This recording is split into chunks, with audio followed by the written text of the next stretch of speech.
Tu te réveilles soudainement piégé dans une pièce sombre. Ta seule source de lumière est une bougie. Il y a 2 portes devant toi. Derrière l'une d'elles se trouve un tunnel qui te mènera à l'extérieur vers la liberté. Derrière l'autre, juste un mur de briques froid. Tu as une clé qui n'ouvrira qu'une seule des portes et tu ne peux l'essayer qu'une seule fois. Comment savoir quelle porte tu dois essayer ?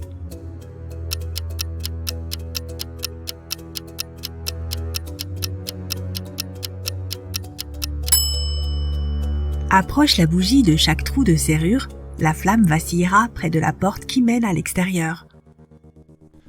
Tu t'échappes vers la liberté, mais tu dois envoyer des documents importants à ton amie Betty. Tu ne peux pas les envoyer via un colis ordinaire car les précieux papiers risquent d'être dérobés. Tu les mets donc dans une boîte et tu la verrouilles. Mais Betty n'a pas la clé du cadenas. Comment peux-tu envoyer les papiers si tu ne peux pas envoyer la clé du cadenas séparément ?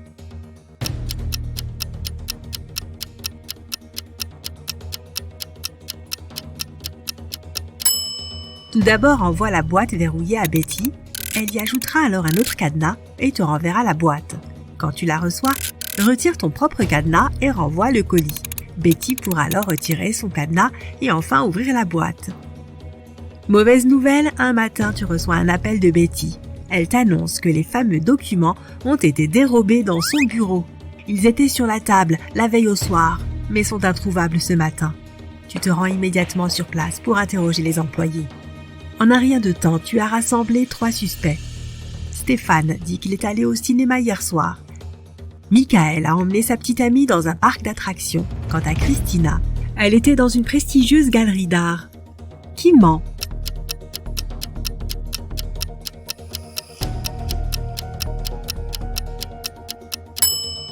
Le coupable est Stéphane. Son ticket de cinéma n'est pas déchiré.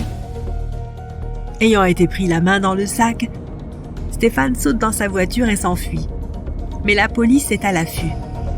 Stéphane voit une voiture de police devant lui et commence à rouler vers elle. Pourquoi fait-il cela ?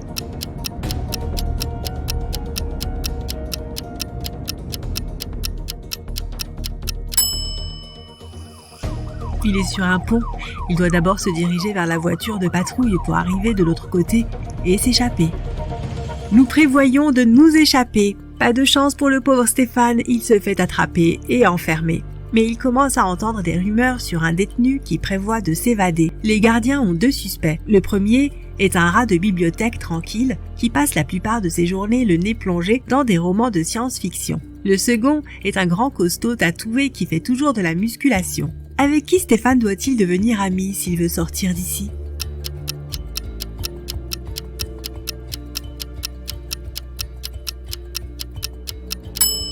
Le rat de bibliothèque, regarde de plus près et tu verras que son marque-page est en fait une lime.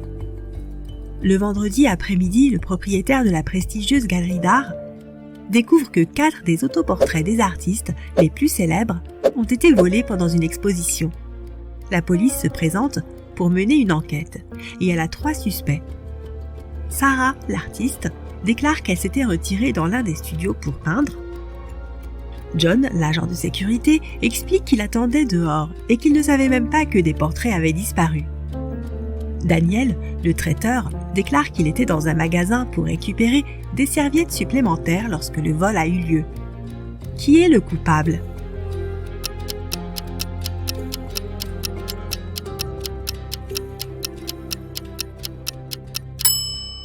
C'est l'agent de sécurité. Il ne peut pas savoir que les tableaux volés sont des portraits s'ils se tenaient à l'extérieur. Comme un malheur n'arrive jamais seul, il y a eu un autre incident cette nuit-là. Michael, qui nourrit une forte aversion pour l'art contemporain, s'est précipité dans la galerie et a causé des dommages de plusieurs millions de dollars à plusieurs tableaux. Pourtant, le propriétaire de la galerie l'a remercié pour ses actes. Pourquoi ?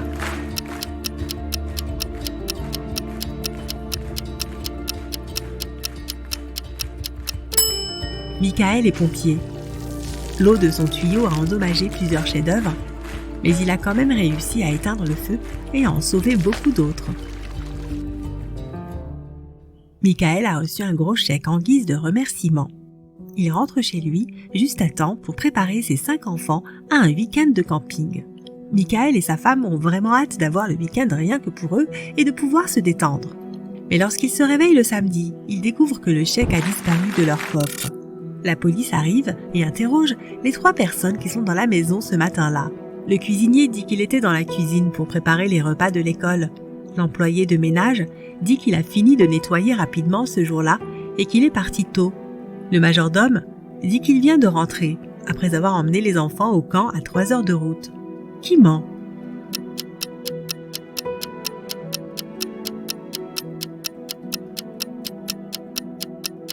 Le cuisinier, c'est samedi, donc il n'y a pas d'école, et d'ailleurs les enfants sont partis camper. Pendant ce temps, à l'autre bout de la ville, un scientifique travaille sur quelque chose d'étrange.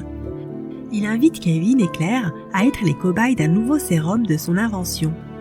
Il leur donne à chacun un verre de limonade glacée. Kevin le boit rapidement, mais Claire attend avec appréhension de voir d'abord les effets secondaires sur lui.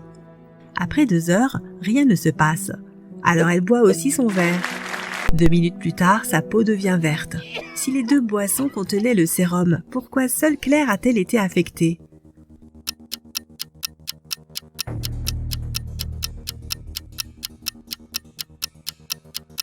Le sérum était dans les glaçons.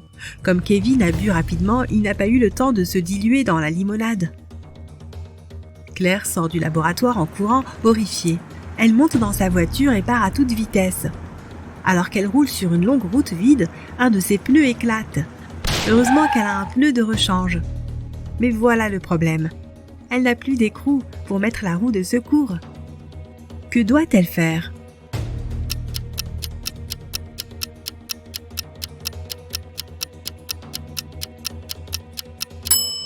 Elle doit dévisser un écrou de chacune des 3 autres roues et les utiliser pour fixer la roue de secours.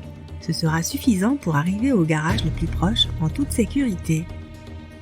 Alors que Claire met sa roue de secours, le scientifique la rattrape. Il lui tend 4 pilules et lui dit que c'est un remède complexe au sérum du visage vert. 2 des pilules sont un antidote et les 2 autres sont un catalyseur qui l'active. Claire doit en prendre une de chaque type en même temps. Si elle en prend 2 du même type, son visage restera vert pour toujours. Au moment où le scientifique lui tend les pilules, il trébuche et elles se mélangent toutes. Or, elles ont l'air parfaitement identiques. Que doit faire Claire?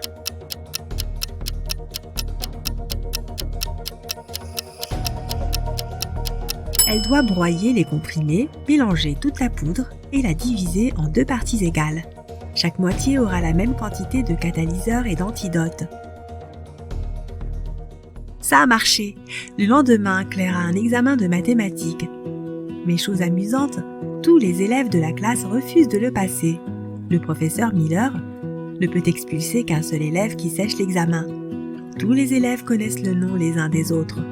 Si un élève sait qu'il sera expulsé, il accepte forcément de passer l'examen. Comment le professeur peut-il faire en sorte que tous les élèves le passent?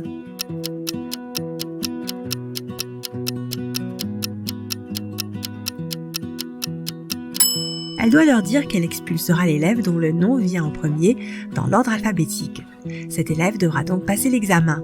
La personne suivante sur la liste ne pourra pas le sécher non plus, et ainsi de suite jusqu'à la fin de la liste.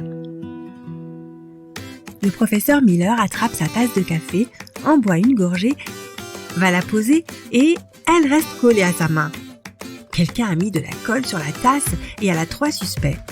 Regarde attentivement pour découvrir quel élève a joué ce tour au professeur.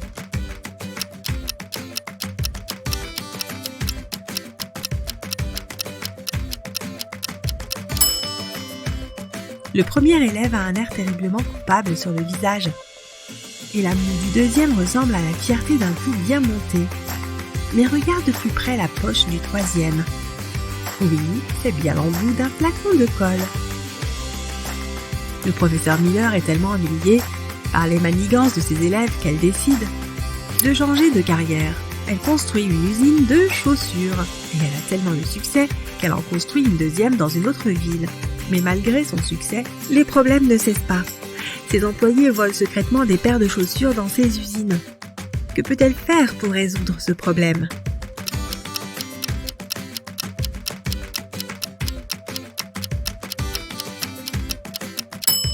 Elle doit faire confectionner uniquement des chaussures gauches par la première usine et uniquement des chaussures droites par la deuxième. L'un de ces voleurs de godasses conduit un semi-remorque rempli de chaussures afin de les revendre. Il arrive devant un tunnel, mais il y a un problème. Son camion est juste 1 centimètre trop haut. Mais il peut quand même passer dans le tunnel. Comment ?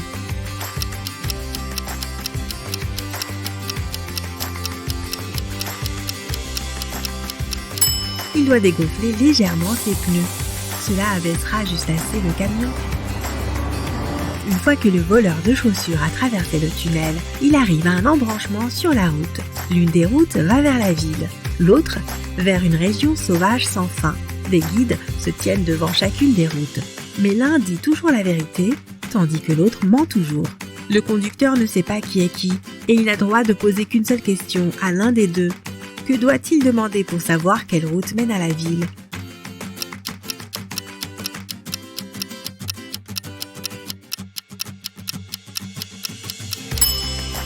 Il doit demander à l'un des guides quelle route l'autre indiquerait. Et il doit ensuite choisir l'autre route. Celui qui dit la vérité sait que l'autre va mentir, alors il orientera le conducteur vers la route qui ne mène nulle part. S'il demande au menteur, celui-ci saura que l'autre indiquerait la ville, donc il indiquera encore une fois la route vers nulle part. Le voleur de chaussures prend la route vers la ville, mais il doit répondre à une autre énigme avant d'être autorisé à entrer. Un garde lui pose une question simple. Quelle est la logique dans l'ordre des mots suivants ? Pain, bleu, moi, plâtre et ornithorynque.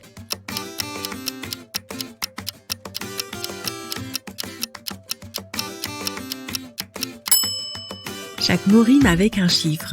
Pain, 1, bleu, 2, moi, 3, et ainsi de suite.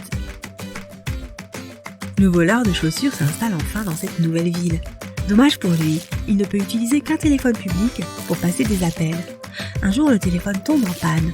Il informe la compagnie de téléphone et il ne faut rien. Il réessaie le lendemain. Même résultat. La 3e fois, il arrive enfin à les faire venir et à réparer le téléphone. Que leur a-t-il dit ?